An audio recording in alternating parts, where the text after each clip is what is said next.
Bismillahirrahmanirrahim. Assalamu alaikum. This is Kamran Haider Qureshi and welcome all of my students to Kamran Haider Qureshi Coaching Zone. Today, inshallah, we will try to learn third chapter numerical 10th grade physics. We are given first problem whose statement says that an object is placed at a distance of 25 centimeter from the spherical mirror and its image is formed behind the mirror at a distance of 5 centimeter. Find focal length, और what will be the focal length of the image. अब आपको समझ आ जाएगा कि जब भी image behind the mirror बनेगी तो Q जो होगा वो हमारे पास नेगेटिव होगा. ये हमने लेक्चर स्टडी करते हुए आपको बताया था कि जब भी इमेज बिहाइंड द मिरर बनेगी, अब जो ऑब्जेक्ट का डिस्टेंस होगा मिरर से that is denoted by P and distance of image is denoted by Q. तो बिहाइंड द मिरर होगी तो Q हमारे पास नेगेटिव होगा.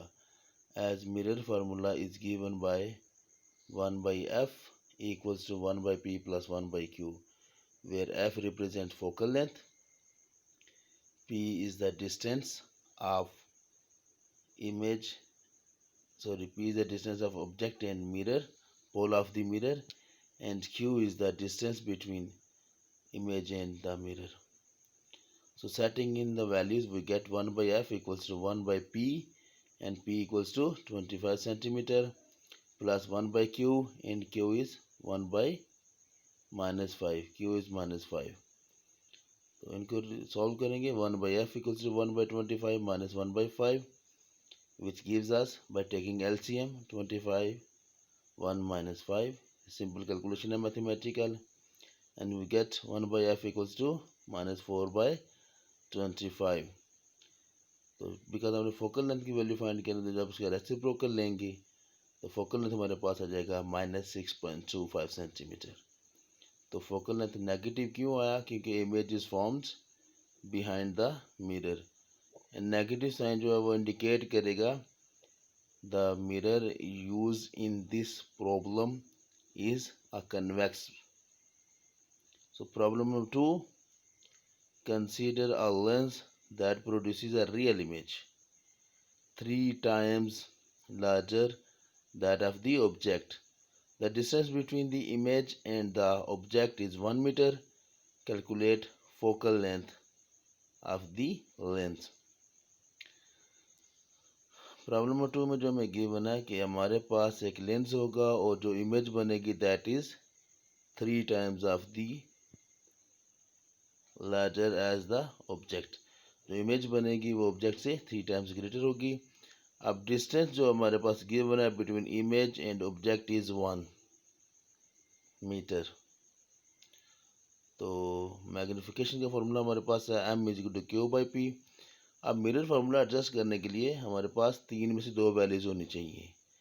या तो P हमारे पास हो जाए, या फिर Q, या फिर PQ में से एक और फोकल लेंथ गिवन हो. तो 3 वैल्यू यूज होती है: focal length, distance of object P and distance of object Q. तो इस प्रॉब्लम नंबर 2 में अगर हम देखते हैं तो हमारे पास एक ही वैल्यू गिवन है फोकल लेंथ, जो हमने कैलकुलेट करनी है, और डिस्टेंस हमें गिवन है दैट इज 1 मीटर. तो मैग्निफिकेशन का formula we have m equals to Q/P, the ratio of the size of the image to that of the object. Magnification हो जाएगा. m is given 3 times Q/P and we shows that Q equals to 3P. Now Q की value हमारे पास आ गई 1/f equals to 1/P plus 1/Q. It is our mirror formula or lens formula as well. So 1/f equals to 1/P plus 1/3P. Because Q equals to 3P, तो यहाँ पे फॉर्मूले में Q की जगह 3P पुट करेंगे. By taking LCM and rearranging, we get f equals to 3/4 into P. तो हमें डिस्टेंस गिवन है as P plus Q equals to 1 meter. The distance between the object and the mirror is object and image is 1 meter. अब P plus 3P हो जाएगा 100. ये 3PQ की value आ जाएगी हमारे पास. P plus 3P 4P equals to 100 और P equals to 100 by 4. तो ये P की वैल्यू हम पुट करेंगे फोकल लेंथ के फार्मूले में, which was F equals to 3 by 4P. So 3 by 4 into 100 by 4. जो P की वैल्यू हमने कैलकुलेट की वो फोकल लेंथ के रीअरेंज्ड फार्मूले में पुट करेंगे. So we get focal length as 18.75 centimeter, which is the solution of problem number 2.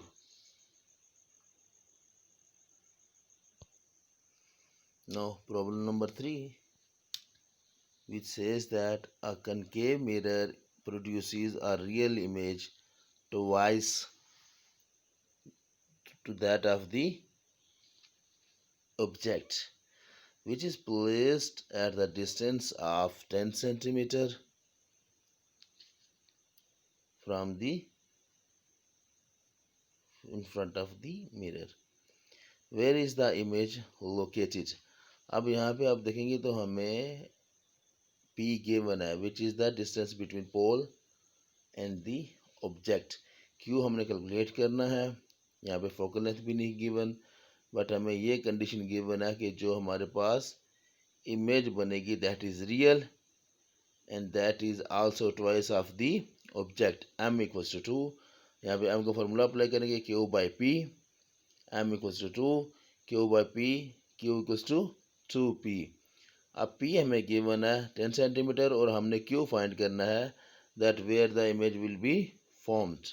So Q equals to 20 centimeter. और रियल इमेज है तो Q हमारे पास पॉजिटिव आ जाएगा. अगर ये रियल ना होती, इमेजिनरी इमेज होती, तो वहाँ पे हम इसकी नेगेटिव वैल्यू लिखते, या रियल अगर है तो फिर Q पॉजिटिव हो गया. सिंपल सा प्रॉब्लम था. नाउ प्रॉब्लम नंबर 4 हमारे पास,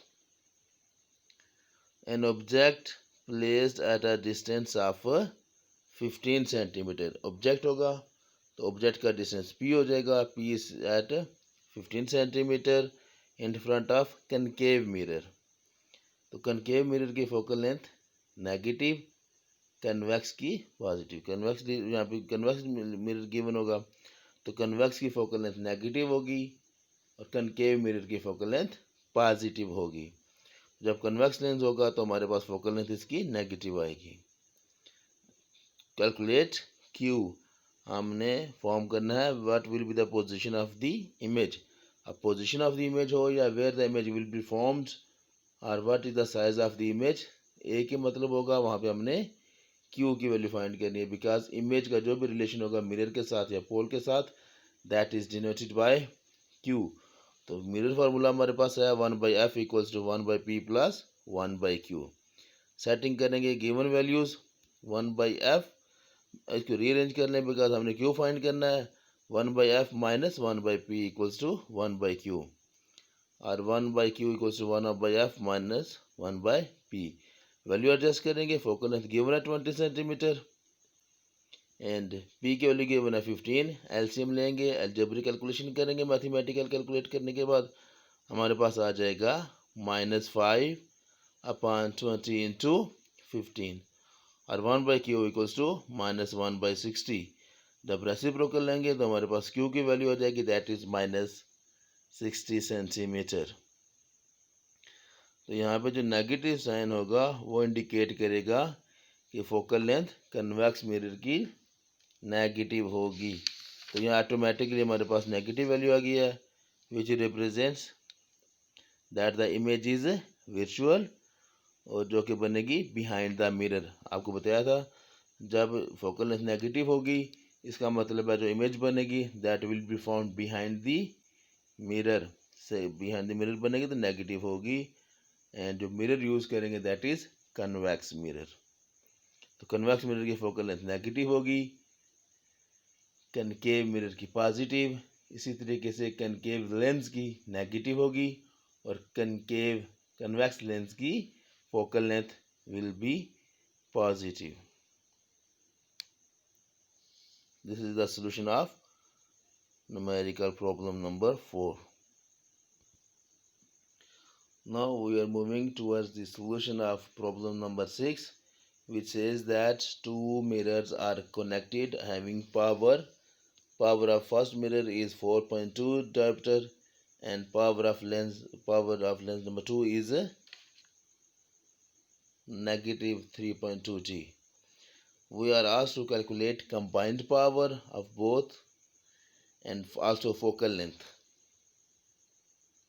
तो कंबाइंड पावर के लिए सिंपल सा होगा कि जब दोनों लेंस हमारे पास होंगे या दो मिरर्स होंगे गिवन, तो हमने दोनों को क्या करना है, दो लेंस की पावर को जब कंबाइंड पावर कैलकुलेट करेंगे दोनों की पावर ऐड कर देंगे. सो 4.2 माइनस 3.2 बिकॉज सेकंड होगा उसकी पावर नेगेटिव है, तो हमारे पास P आ जाएगा 1 dioptre. Now you know that focal length and जो होगा हमारे पास power of lens, they are reciprocal to each other and product of focal length and power of lens is always equal to 1. तो F equals to 1 by P. P हमारे पास है 1 जो हमने कैलकुलेट की थी power, combined power. So F equals to 1 meter and 1 meter equals to 100 centimeter. So our finding is combined power of both the lenses is 1 and their focal length equals to 100 centimeter. Now problem number 7 आप check कीजिएगा. Ali looks at an old coin with the help of magnifying glass. The distance between Ali's eyes and coin is 20 centimeters. अब coin जो image बनेगी और जो coin होगा that is object. The distance between object and image is 20 centimeter.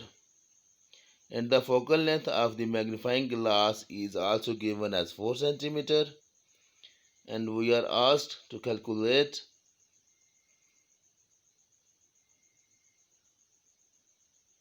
magnifying power of the glass. So distance जो होगा between the eyes of Ali and coin and the image were formed is 20 centimeter. So distance equals to P plus Q, दोनों को add करेंगे तो हमारे पास होगा 20. Focal length भी गिवन है और मैग्नीफाइंग पावर. तो मैग्निफिकेशन या मैग्नीफाइंग पावर का फार्मूला हमारे पास होगा of glass equals to M represented by M and M equals to 1 plus D by F.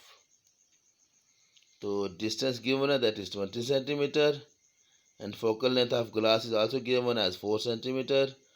तो 20 divided by 4 gives us 5 and 5 plus 1 equals to 6. So magnifying power of the glass is 6. This is all about your numerical problems of 3rd unit physics 10th grade. तो numerical करने के लिए आपको पहले theory की understanding होनी चाहिए. Theory आपने अच्छे से स्टडी करनी है, टॉपिक्स रेलिवेंट आपने पढ़ने. तो जब तक आपको टॉपिक की समझ नहीं आएगी, लेक्चर समझ नहीं आएंगे, थ्योरी, तब तक आप न्यूमेरिकल अंडरस्टैंड नहीं कर सकते. तो यही रिक्वेस्ट होगी आपसे कि अगर आपको प्रॉब्लम है तो सबसे पहले आप चेक करें रेलिवेंट टॉपिक्स, थ्योरी पढ़ें चैप्टर की. तो जो स्टूडेंट थ्योरी बहुत अच्छे से तैयार करेंगे उनको प्रॉब्लम में कुछ भी मसला नहीं होगा. अब जो गिवन डाटा होगा उसी के अकॉर्डिंग आपने फार्मूला एडजस्ट करना है और जब फार्मूला एडजस्ट करेंगे तो वैल्यू पुट करके तो कैलकुलेशन करना बहुत ही ज़्यादा आसान है.